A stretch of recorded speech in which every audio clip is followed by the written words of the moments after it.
안녕하십니까. 시청자를 위한 YTN 옴부즈맨 프로그램 시청자의 눈입니다. 이번 주에는 지난 22일에 있었던 YTN 8월 시청자위원회 소식부터 전해드리겠습니다. 이번 시청자위원회에선 강소기업이 힘이다에 대한 의견을 나눴습니다. 일반적인 중소기업들은 사실 대기업 매출을 따라갈 수가 없습니다. 하지만 많은 중소기업들이 그 강소기업이 힘이다를 보면서 우리도 충분히 해낼 수 있다라는 생각을 하게끔 하는 이런 훌륭한 프로그램이라고 생각을 합니다. 우리가 보고 배워야 할 강소기업들이 이렇게 방송에 나옴으로써 외부에서는 사실 접하기 힘든 여러 업종의 다양한 그 마케팅의 노하우나 운영 방법들을 이 프로그램을 통해 한눈에 보고 배울 수 있도록 아주 잘 만들어졌다고 생각을 합니다. 제가 기업인이라 그런지 저는 강소기업이 힘이다는 정말 너무 좋고 항상 이걸 보면서 박수를 보내고 있습니다. 많은 중소기업인들이 그 다양한 정보와 어떤 성공에 대한 노하우를 보고 배워서 중견기업이 되고 또 일자리 창출에도 크게 기여할 수 있도록 도와주는 그런 훌륭한 교육 프로그램의 하나라고 저는 생각을 합니다.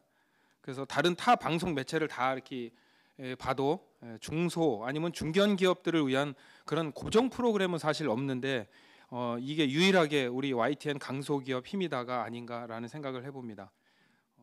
이번 G 스마트 회사를 보면서 사실 좀 이렇게 평소에 궁금했던 부분이 있었는데요. 그게 뭐냐면 시내를 다니다 보면 우리 저 5개 건물에 있는 그 외벽 LED를 많이 보게 됩니다. 그럴 때마다 생각한 게 저거 전기세 부분이라든가 뭐 전력 낭비 이런 부분 아니면 또 그 허가상 문제는 없는지 이게 사실 상당히 많이 궁금했습니다. 그래서 이번에 그 프로를 보면서 제가 이 부분이 좀 해결이 되었으면 그래서 제가 알기로는 실제 이 LED가 전기를 많이 소비하지는 않는 어떤 특수 장치로 제작이 돼서 괜찮기는 한데 아마 이거에 대해서 궁금해하는 우리 저기 일반 사람들이 굉장히 많았을 겁니다. 그래서 이번에 이 방송을 다루면서 그 전기세라든가 허가상 이런 문제 소비의 어떤 낭비가 아니다라는 거를 조금 그거를 좀 이렇게 디테일하게 좀 잡아주셨으면 많은 시청자들한테 도움이 되지 않았나라는 생각을 해봤습니다.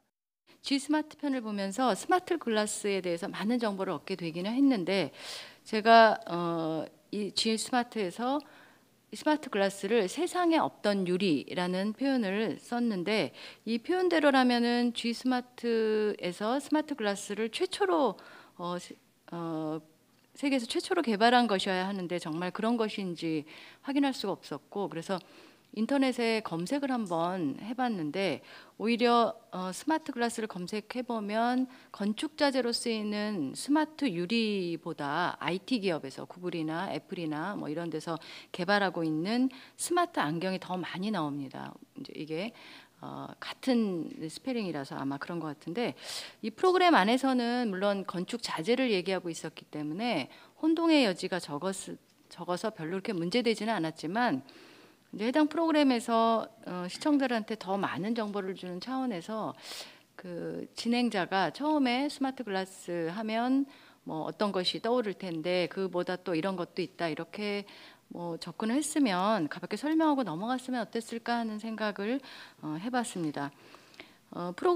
이 프로그램에서 아마 제작할 때 가장 어려움은 아마 소재 고갈이 될 수 있다는 점이 아마 문제가 될 것이라고 생각이 되고 우려가 되기도 합니다.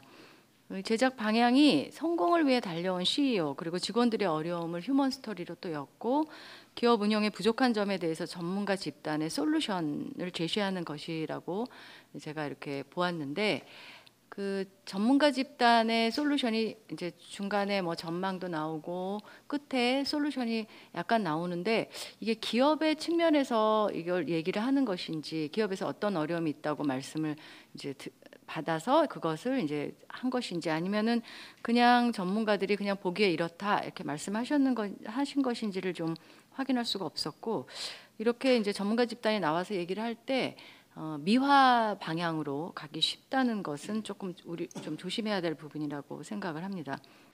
전문가 인터뷰가 한 번 말씀을 하셨는데 2016년도에 디지털 5개 광고 시장이 8조 원, 2020년에는 150조 원이라고 그래서 무려 18배 늘어난다고 말씀을 하셨는데 이게 진짜 이렇게 8조에서 150조로 4년 안에 늘어날 수 있을까라는 생각을 제가 순간적으로 했습니다. 국내 디지털 그 사이니지 시장이라고 이렇게 표현을 그렇게 하던데 그 경우에는 2016년도에서 20년 사이에 56% 성장한다는 거를 그 제가 어디서 좀 찾아봤고요. 또 글로벌 시장 조사 기관에서는 2019년도에 21조 원 정도의 그 규모의 시장이 될 거다라고 그렇게 신문 기사를 봤습니다. 그 이제 공부를 좀 해야 되잖아요. 이게 말씀을 드리려면. 그렇다면 이거는 전문가께서 좀 잘못 아셨을 수도 있다. 그러니까 그분이 기본적으로 뭐 데이터를 딴 데서 어디서 가져오셨는지 모르지만 뭐 그렇다 하더라도 우리가 제작할 때는 참 그런 면이 참 어려운 것 같아요. 그 미디어들은 방송사는 그걸 방송을 하는데 그 내용 검증까지 일일이 전문가의 말까지 확인하라 그러면 그거 언제 저 제작을 하겠습니까? 그러나 시청자들이 어쨌든 정확한 정보를 그 알아야 된다는 점에서 볼 때 이게 과연 어느 게 맞는 건지 또 그렇게 짧은 기간 안에 많은 성장이 가능한 건지에 대해서 의구심을 좀 가진 점이 있었습니다. 이 소개된 업체가 G 스마트 글라스 업체인데 이 업체는 창의적인 아이디어를 그 기술력을 바탕으로 그 건물에 입혀서 건물을 미적인 예술가적인 작품, 그 예술품으로 승화시킨 그런 해안이 있었던 회사였는데요. 창업을 원하는 시청자뿐 아니라 창업을 원하지 않은 일반 시청자도 이 프로그램을 통해서 단순히 기업 홍보가 아니라 인생에 있어의 창의력, 개척 정신 이런 살아있는 어떤 인생 교과서적인 측면도 저는 있었다고 봤습니다. 성공이 있지만 그 성공 뒤에 숨어있는 실패와 뭐 시련 또 인내심 이런 거를 잘 모르기가 쉬운데 그런 거를 이제 시청자가 공감하게 함으로써 성공한 경제인에 대한 어떤 국민 인식 효과도 인식을 개선하는 그런 효과도 있었고 또 그 내용을 전개함에 있어서 창업자가 어떻게 실패했고 그 실패를 어떻게 극복했고 또 기업을 통해서 어떻게 사회에 대한 기여를 할 것인가 이런 보도를 함으로써 프로그램 자체가 하나의 재미있는 감동 있는 스토리텔링이 됐다고 저는 보았습니다.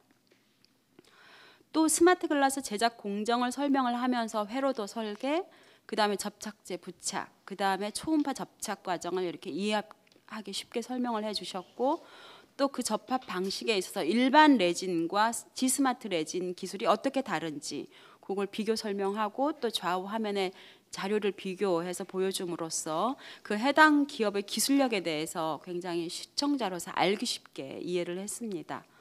또 현대 엘리베이터나 명보 아트홀 같은 그런 G스마트 글라스를 설치한 현장에 가서 직접 관련자들 얘기를 듣고 그 반응을 보도함으로써 정말 시청자로서 그 G스마트 글라스의 효능이 어떤지 직접 체험할 수가 있었습니다. 진행자 박석원 앵커가 정규 뉴스 보도와 달리 대담자와 유머도 섞어가면서 이렇게 굉장히 편안하게 친근하게 보도한 점이 좋았고요. 다만 그 내용 중에 앵커가 그 이호준 대표에게 다른 건물에도 내 사진 띄워줄 수 있을까요? 약간 그러니까 유머스러운 질문이긴 한데 그런 농담은 사적인 자리에서는 참 좋은데 공적인 방송에서는 조금 너무 나간 거 아닌가 이런 생각이 들었습니다. 한 가지 아쉬움을 느꼈던 것은 그러니까 이런 제품이 이제 설치되고 운영될 때 부딪힐 수 있는 다른 문제, 그러니까 기술적인 문제 이런 거 말고 예를 들자면 환경적인 문제 분명히 있었을 겁니다. 이런 기업들도 이제 부딪힐 수 있을 것이고 도시 환경적인 차원의 문제를 조금이나마 어떤 있지 않았는지 물을 수도 있었고 취재를 할 수도 있었지 않았을까, 그런 것들 같이 다뤄졌으면 어땠을까. 공교롭게 바로 지난달 우리가 국민신문고 방송에서 다뤘던 문제, 그 도시에서의 그게 중첩이 되면서 빛공해 문제가 중첩이 되면서 이런 기업이 부딪힐 수 있는 문제가 단순히 기술적인 문제만이었을까, 시장 확보의 문제만이었을까, 이런 환경 차원에서의 어떤 그 제재라든가 이런 것은 없었을까, 이런 생각을 동시에 같이 하게 됐습니다. 그래서 그런 생각이 저만 한 것이 아니라면은 그런 데에서 이런 기업들이 부딪힐 수 있는 문제라든가, 그렇다면 이런 기업은 그것을 어떻게 돌파를 할 수 있을 거라든가, 특히 중간에 보여주었던 그런 아랍에미리트였던가요? 거기서의 그 정말 너무나도 화려한, 정말 예쁘긴 예쁜데 저녁 때 저렇게 빛을 쏘아가지고 사람이 정상적으로 살 수 있을까 싶을 정도로 강렬한 불빛을 보면서 정말로 이런 것이 가능할까, 그런 것들에 대한 설명을 조금만 더 추가를 해줬으면은, 그러니까 분명히 이 기업도 야간 조명의 공해에 대한 어떤 제약 관련 대응책이 분명히 있었을 겁니다. 그런 마련은 했을 것이고 그런 내용이 같이 소개를 되었더라면은 그 경쟁력 그 해당 기업의 경쟁력과 잠재력이 더 빛나지 않았을까 이런 생각을 해봤습니다. 또한 G스마트의 작년 매출이 많다면 많고 적다면 적은 그 382억 원이었었는데 매출 대비 영업이익은 얼마인지, 우리나라와 세계에는 몇 개의 경쟁사들이 있는지, 또 G스마트의 경쟁력 위치는 어느 정도인지, 또 이게 뭐 상장은 되어 있는 회사인지, 주가는 얼마인지, 종업원 수는 얼마인지, 뭐 등등 이런 것들에 대한 좀 자세한 기업 소개가 있었으면 G스마트를 이해하는 데 있어서 훨씬 도움이 되지 않았겠나 하는 생각을 갖습니다. 더불어 그 스마트 글라스의 국내 국제 시장 규모 그리고 그 전망, 그다음 특히 경쟁 기업이라고 일컬어지는 기업들이 어디인지, 또 그 차별성은 어디에 있는지, 이런 부분도 좀 적극적으로 정보를 좀 주셨으면 우리 그 G스마트를 이해뿐만 아니라 스마트 글라스 시장을 이해하는데 많은 도움이 되었겠다라는 생각을 갖습니다. 덧붙여서 그 건물들이 미디어 파사들을 설치한 후에 있어서 이미지 개선이라든가 홍보 효과를 보았다라고 얘기하는데 이것을 좀 구체적으로 좀 보여줬으면 훨씬 더 좋았지 않았겠나 하는 생각을 갖습니다. 예를 들면 실질적인 방문객 수의 변화라든가, 이걸 설치 전과 설치 후에 방문객이 얼마나 증가했는지, 혹은 매출이 도대체 얼마나 증가했는지 등등을 좀 실질적이고 뭐 예를 들면 수치를 보여준다든가 이렇게 했으면 스마트 글라스의 장점과 그 이익을 공유하는 데 있어서 많은 도움이 되었겠다라는 생각을 갖습니다. 프로그램 내에서 미디어 파사드를 설치한 건물들의 운집 효과가 있다고 계속 강조하고 왔는데 정작 우리가 보여준 그 용산 전자상가라든가 그때 뭐 명보 문화센터인가요? 뭐 이런 몇 개의 건물들 앞에는 사람이 없더라고요. 그 황량한 그 용산상가 빛만 번쩍번쩍거리고 있는 용산상가 보여주고 뭐 그 앞에 앵커 하나 딸랑 서 있고 좀 이런 부분에 있어서는 그런 효과를 좀 부과시킬 수 있는 영상이 좀 나갔으면 훨씬 효과적이 않았겠나 하는 생각을 갖습니다. 두 번째 제가 말씀드린 것처럼 메시지에 대한 부분은 이 프로그램 자체는 경제 프로그램을 표방하고 있기 때문에 메시지 내용이 경제 관련해서 명료한 부분이 좀 있어야 합니다. 그러니까 단순히 돈을 많이 벌었다든가 성공했다라는 것이 아니라 이런 과정을 통해서 이 사업체가 지향하는 바가 뭐다. 그것이 우리 경제와 어떤 관련이 있다. 그리고 이것을 통해서 시장이 어떻게 달라지고 있다. 이런 부분에 대한 논의가 이루어져야 되는데 프로그램 내용 자체가 홍보성 경향이 강하다 보니 결과적으로 메시지 내용이 명료하지 않고 메시지 내용이 명료하지 않다 보니 이 메시지와 관련이 없는 뭐 그냥 이 주제를 알고 있는 교수들을 등장시킨다든가 주변인들을 등장시켜서 논의를 진행하는 프로그램을 만드는 이런 경향이 있어서 좀 안타까웠습니다. 마지막으로 제가 이 프로그램에 대한 구성, 꼭지의 문제를 말씀드린다고 했는데 이 프로그램의 구성이나 꼭지의 문제와 관련해서는 저는 꼭 이 회사의, 이 업체의 비즈니스 모델이 나타나야 된다고 생각합니다. 왜 이 말씀을 드리냐면 비즈니스 모델은 아까 많은 분들이 지적하신 것처럼 다른 업체가 이 부분을 봤을 때, 이 프로그램을 봤을 때 이거 누구한테 홍보해 주려는 거 아니야? 누구 줘라고 하는 거 아니야? 라고 말을 하면서도 그럼 도대체 이 기업체, 이 업체의 장점은 뭐지? 우리가 배울 건 뭐지? 바꿀 건 뭐지? 이런 부분에 대한 관심을 가질 수가 있는데 정작 이 프로그램 내용에서는 이 회사가 가장 중요하게 생각하는 비즈니스 모델에 대한 설명을 하지 않고 제품이라든가 성공 스토리라든가 그 과정에서 누가 무엇을 어떻게 도왔다라든가 이런 내용들만 나오다 보니 경제 프로그램으로서 메시지도 명료하지 않고 그 메시지 내용을 기반으로 한 꼭지도 정상적으로 구성되지 않는 이런 일이 벌어지고 있다고 생각합니다. 다음으로 소규모 특집일지라도 주제에 대한 충분한 자료 수집과 내용 숙지가 완벽해야 한다고 생각합니다. 그래야만이 초정밀 기술이나 까다로운 제작 공정 등도 시청자에게 알기 쉽게 설명할 수가 있습니다. 스마트 글라스의 가장 중요한 공정은 초음파 접합입니다. 기존 열처리 접합과 비교를 하면서 초음파 접합에 대해서 그래픽까지 만들어서 설명을 하지만은 제 자신 두세 번 들어도 이해하기가 힘들었습니다. PCB 장비를 2년 반 동안이나 고생스럽게 개발했다는 것만 강조하지 말고 PCB는 어떤 장비고 초음파 접합은 어떤 방식으로 하는지 좀 더 쉬운 말로 좀 더 쉽게 설명했으면 하는 그런 아쉬움이 있었습니다. 특히 기업 탐방 프로는 기업의 공신력을 높여주는 게 매우 필요합니다. 방송을 통해서 해당 기업이 객관적으로 기술력이나 경쟁력이 있다는 자긍심을 높여줄 때에 그 기업이 더욱 성장할 수 있고, 그래서 사회적으로 중소기업에 대한 편견이 줄어든다는 그런 의미도 크다고 봅니다. 이번 프로에서는 사장님의 성공담이라든가 기술개발 담당자의 실패담, 해외 법인 직원들의 현지 분위기, 미래를 대비하라는 교수님의 조언까지 충분한 인터뷰를 하고 있습니다. 다만 아쉬운 것은 스마트 유리의 그 절반 이상을 수출하는 만큼 해외 바이어나 해외 파트너들의 인터뷰가 조금 부족했다는 그런 점입니다.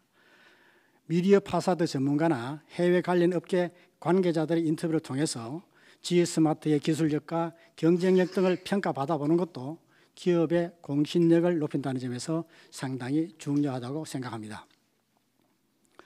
전반적으로 딱딱한 프로그램을 앵커가 가볍고 재미있게 끌고 간 것은 매우 좋았다, 그렇게 생각합니다.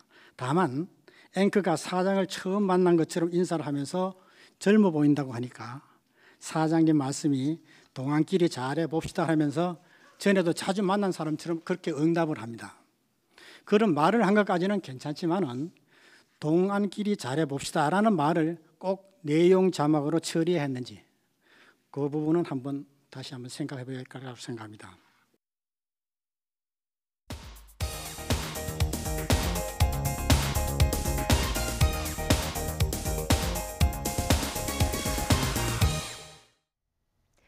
지상파 DMB 채널인 YTN DMB 프로그램을 평가하는 내가 본 YTN 순서입니다. 이번 주에는 녹색의 꿈과 이슈 오늘에 대한 최현주 평가원의 의견을 들어보겠습니다. 시청자 여러분 안녕하세요. YTN DMB 시청자 평가원 최현주입니다. 시청자 여러분은 이번 여름 어떻게 보내셨나요? 계속되는 폭염과 열대야로 인해 밤잠을 설치고 냉방기 사용으로 인한 전기료 걱정 등이 매해 여름마다 반복되고 있습니다.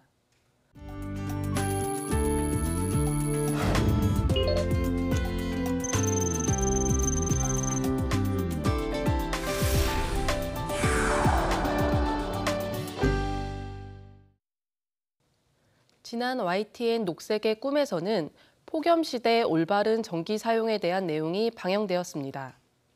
폭염 시대의 전기 사용 문제는 환경을 비롯해 다양한 사회 문제에 영향을 미치고 있는데요. 녹색의 꿈에서는 폭염의 원인과 대책, 그리고 시민 한 명 한 명이 실천할 수 있는 생활 정보까지 다양한 내용을 담았습니다. 먼저 프로그램에서는 폭염으로 인한 피해를 짚어봤는데요.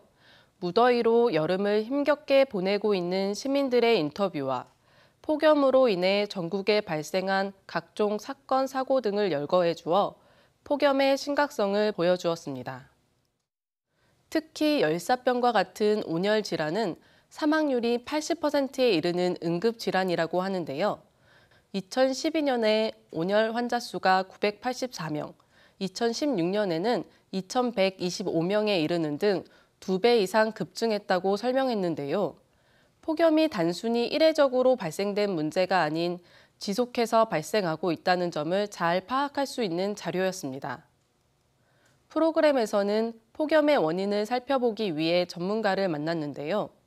올해 폭염과 뒤늦은 장마는 시베리아 기단이 발달하면서 발생한 문제라고 분석하며 이러한 시베리아 기단이 발생한 원인은 결과적으로 지구온난화 때문이라고 진단했습니다. 전문가의 인터뷰에서 보다 주목해야 할 점은 이러한 이상기후 현상은 앞으로 축소되기보다는 더욱 강화될 것이라는 의견이었습니다. 따라서 폭염의 빈도뿐만 아니라 강도 또한 중요하며 우리 사회가 폭염에 대한 대비가 필요하다는 점이 매우 설득력 있게 다가왔습니다. 폭염 등의 이상 기후는 우리 사회에도 다양한 변화를 가져왔습니다. 그중 하나로 지난해 개편된 전기요금 누진제를 소개했는데요. 기존의 누진제는 폭염 등으로 인한 기후 환경의 변화를 반영하지 못했다고 진단하며 달라진 누진제에 대해서 개편 전후를 그래픽을 활용하여 알기 쉽게 정리해 주었습니다. 하지만 누진제 개편으로 인해 전력 사용은 더 증가할 수 있다고 하는데요. 이러한 전기 사용의 증가는 온실가스의 증가로 이어져 다시 지구 온도를 높이는 악순환이 계속될 수 있다고 지적했습니다.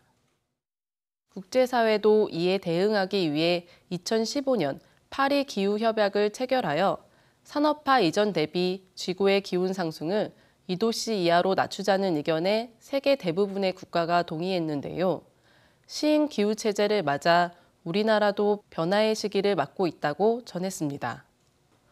이에 대해 원자력공학과 교수가 출연하여 예비 전력이 필요한 이유와 국가마다 환경이 다르기 때문에 다른 국가의 에너지 정책을 받아들이는 것은 어렵다고 진단했습니다. 현재 원자력 에너지 정책은 찬반 논의가 매우 열띤 이슈인 만큼 한 명의 전문가 의견이 아닌 환경단체나 관련 기관의 입장 등을 보다 다양하게 담을 필요가 있어 보였는데요. 무엇보다도 우리 사회의 주요 이슈인 원자력 문제에 대해서 짧은 시간을 할애한 것이 아쉬움이 남았습니다. 이어서 원자력 에너지를 대체할 수 있는 우리나라에 적합한 신재생 에너지로 해상풍력 발전을 소개했습니다. 해상풍력과 비교하여 기존의 에너지 자원이나 다른 신재생 에너지 자원과의 장단점을 제시했더라면 내용을 더욱 풍부하게 구성할 수 있을 것이라는 생각이 들었습니다. 마지막으로 전기료를 아끼기 위해 시민들의 노력이 중요하다고 소개하며 생활 속 실천 방안을 소개했습니다. 실천 방안 중 하나로 전기 제품의 에너지 소비 효율 등급에 관해 설명했는데요. 에어컨의 에너지 소비 효율 등급 차이에 따른 실제 전기료의 차이를 비교해 주어 체감적으로 다가왔습니다. 가정에서 전기를 아끼기 위해서는 냉장고의 냉장실은 60% 정도만 채우는 것이 좋으며 반대로 냉동실의 경우 냉기 보존을 위해 음식물을 꽉 채우는 것이 전기료 절약에 도움이 된다고 합니다. 실제 시청자들이 가정에서 실천해야 할 생활 습관 등을 이해하기 쉽게 짚어주어 매우 유용한 정보였습니다. 이번 녹색의 꿈에서는 폭염의 원인부터 이에 대한 정부의 대책과 앞으로의 정책 방향을 짚어보고 전기의 올바른 사용법까지 에너지 이용과 관련된 여러 가지 측면을 살펴봤다는 점에서 매우 흥미로웠는데요. 과학의 발달과 함께 자연환경으로 인한 위험도 급증하는 만큼 앞으로도 녹색의 꿈이 시청자들의 실천적 행동을 끌어낼 수 있는 프로그램이 되길 기대해 봅니다.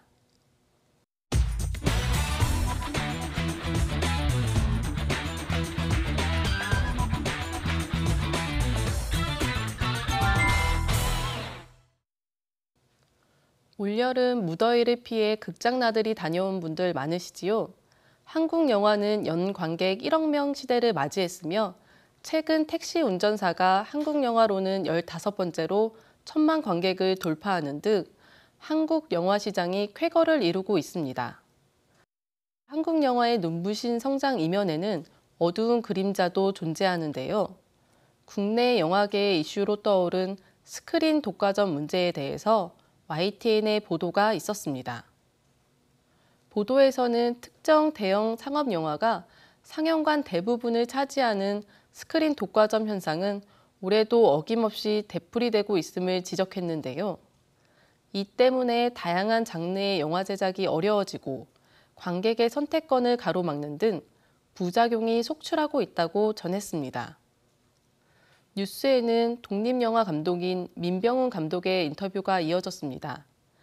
민병훈 감독은 4년 전 멀티플렉스에 상영된 자신의 작품을 스스로 내렸다고 하는데요. 상업 영화가 인기 시간대를 온통 차지하고 자신의 작품은 심야 시간대에 상영되고 있다는 것을 알았기 때문이라고 합니다. 독립영화나 소수의 팬층을 보유한 장르물의 경우 상영관을 찾기 매우 힘들었던 경험을 생각나게 했는데요. 스크린 독과점으로 인한 폐해를 여실히 보여주는 내용이었습니다. 이렇게 압도적으로 많은 스크린에서 하나의 영화를 동시 개봉하는 것을 이른바 와이드 릴리즈 방식이라고 하는데요. 최근 스크린 독과점 문제를 재점화시킨 군함도라는 작품은 개봉 당시에 전체 스크린의 80% 가까이를 싹쓸이했다고 전했습니다. 이러한 스크린 독과점 문제는 대기업이 운영하는 멀티플렉스의 상영 방식과 더불어 대기업이 영화 투자와 배급까지 영역을 넓히는 수직 계열화가 현실화되면서 더 고착화하고 있다고 지적했습니다. 그동안 스크린 독과점 논란을 일으킨 작품들은 많았는데요. 해당 작품의 독과점 정도와 수익 구조 등에 대해서 보다 자세히 살펴보았다면 더욱 깊이 있게 보도할 수 있었을 것이라는 생각이 들었습니다. 이번 보도 내용은 한국 영화의 양적 성장만큼이나 질적 성장도 매우 중요하다는 측면에서 주목할 만한 내용이었는데요. 이는 곧 관객들의 선택권을 보장받을 수 있는 길이라는 차원에서 지속적으로 해결해 나가야 할 문제라고 생각됩니다. YTN에서는 앞으로도 사회 경제 문제뿐만 아니라 문화계에서 노정되는 다양한 문제에 대해서도 다룸으로써 시청자들이 양질의 문화를 누릴 수 있는데 도움이 되길 바라봅니다. 시청자의 눈은 시청자 여러분의 참여를 기다리고 있습니다. YTN 홈페이지 시청자 의견 코너에 글을 남겨주시면 좀 더 정확하고 공정한 방송을 만드는 데 참고하겠습니다. 이번 주 순서는 여기서 마치겠습니다. 함께해 주신 여러분 고맙습니다.